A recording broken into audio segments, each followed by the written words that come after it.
saya rasa dah tiba masa kan saya kongsi berita baik ini.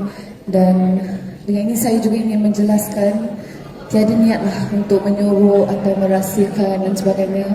Ini adalah pada saya, kita pun orang Islam kan, pasti benda-benda yang baru masih fragile lagi kita pilih untuk tidak kongsi dahulu lah kan, demi mengelakkan banyak perkara lah kan. Jadi hari ini saya kongsikan, memang saya sedang hamil 30 minggu.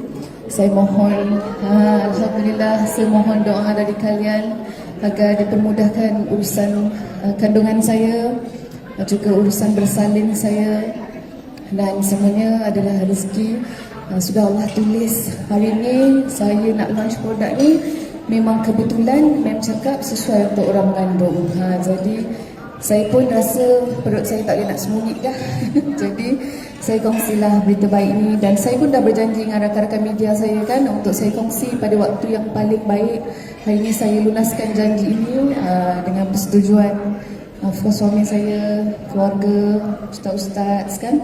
Jadi saya mohon doalah, doa yang baik-baik, doa yang orang kata benda yang tak baik kita jangan sebut lah kan. Kita doa benda yang baik-baik je, sebab saya yakin semuanya telah disusun. Tahniah Amira. Terima kasih Mira. Due date mungkin awal 7 atau akhir 6 macam itulah, insyaAllah.